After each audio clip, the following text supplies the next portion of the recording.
Hello everyone, good morning, welcome to our mini blog. তো guys রোজগারের মতন আজকেও পার্লার যাবো, তার জন্য বেরিয়ে পড়েছিলাম। অ্যান্ড আজকে আমার একটু লেট হয়ে গেছিলো। গিয়ে অলরেডি দেখি এটা ইলাস্টিন হচ্ছে, ক্রিম অ্যাপ্লাই করা শুরু করে দিয়েছে। তো তারপরে ড্রাই করে দাদা আইনিং করতে লাগলো, আর আমাদের বললো যে তোরা খেয়ে নে, যেহেতু আরও কাজ আসছে, আজকে 3-4টে স্ট্রেটনিং হবে। এই যেখানে দেখো খেয়ে আস্তে আস্তে একটা স্ট্রেটনিং ক্রিম অ্যাপ্লাই করা শুরু হয়ে গেছে। যেহেতু আজকে সানডে, ফার্স্ট যে দিদিটা দেখলে ওটা ইলাস্টিন হচ্ছিলো, ওই দিদিটা এসেছে ব্যারাকপুর থেকে, মানে ব্যারাকপুর থেকে বনগাঁতে এসেছে কাজ করাতে। মানে বুঝতে পেরেছো, নিশ্চয়ই আমাদের বিহেভিয়ার ভালো, আমাদের হাতের কাজ ভালো, ওই জন্যই আসে।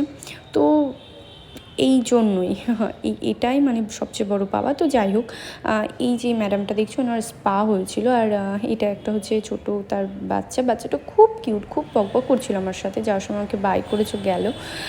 তো এটা হচ্ছে আরেকটা স্ট্রেটনিং হচ্ছে, এটা কেরাটিন হবে। আর হচ্ছে MBBS মানে পড়াশুনো করছে কলকাতায়। তো ওর সময় পাবে না বলে একবারে মানে আজকে এসেছে, একবারে ওর কেরাটিনটাও অ্যাপ্লাই করা হচ্ছে। তো আজকে অনেকগুলো কাজ হয়েছে, 3-4 স্ট্রেটনিং হয়েছে, 2টো কেরাটিন হয়েছে, স্পা হয়েছে অনেকগুলো। এই যে এখন দেখছো এটা হচ্ছে স্পা। তো আমি সবগুলো ক্লিপ নিতে পারিনি, কাজের ফাঁকে ফাঁকে যেই 2টো ক্লিপ নিয়েছি। তো তারপরে গাইজ এখানে আরেকটা স্ট্রেটনিং হচ্ছে। তো গাইজ তারপরে আমি বাড়ি চলে যাই।